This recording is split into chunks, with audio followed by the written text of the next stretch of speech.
Welcome everyone to another edition of Today in History. Happy Martin Luther King Day. Today is January the 17th, 2022. It snowed last night here in Maryland.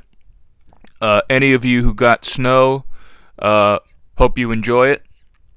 If you're not a big fan of the snow like I am, stay inside and stay warm. It's been very cold out. It was very cold out yesterday.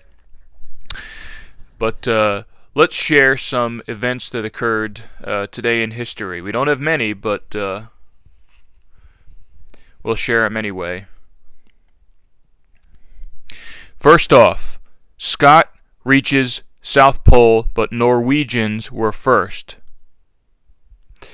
Britain's polar explorers completed a terrible overland journey to reach the South Pole on January 17, 1912.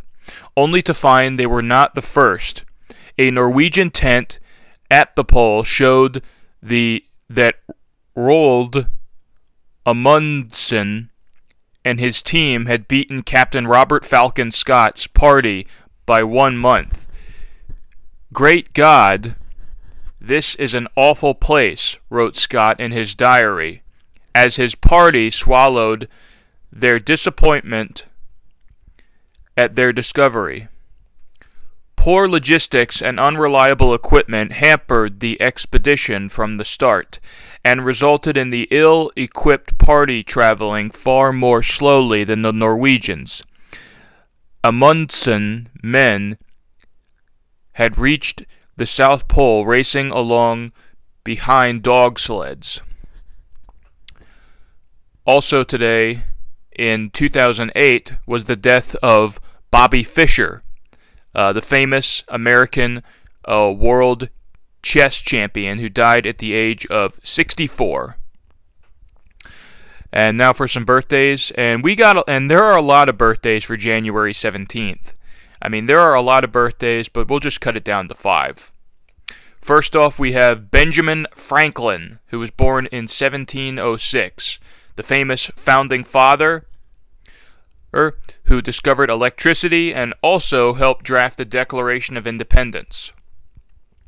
We also have Muhammad Ali, who was born exactly 80 years ago today in 1942. He was a famous American 3-time world heavyweight boxing champion. And he died back in 2016. And what's amazing is he lived to 74. Which is quite a long life for a boxer who got hit in the head a lot. Other birthdays we have are Betty White, the famous Hollywood actress, who would have turned 100 today. She died back on New Year's Eve at the age of 99. We also have Andy Kaufman, the famous Hollywood actor, who would have been 73 today. Andy Kaufman was a comedian, and he was known for his various character roles. One of his most famous character roles was Foreign Man, which was actually the inspiration for one of his more well-known characters, Latka Gravis, on the television sitcom Taxi, which ran from 1978 until 1983 for a total of 5 seasons. Sadly, Andy Kaufman died in the spring of 1984 of lung cancer at the age of only 35. And finally, we have Jim Carrey, famous Canadian actor, best known for starring in many famous comedy films such as Ace Ventura, Pet Detective, and The Mask. He is 60 today. That's all for today in history. Please remember to like this video, share it with your friends, comment down below, and please subscribe. I'll see you next time.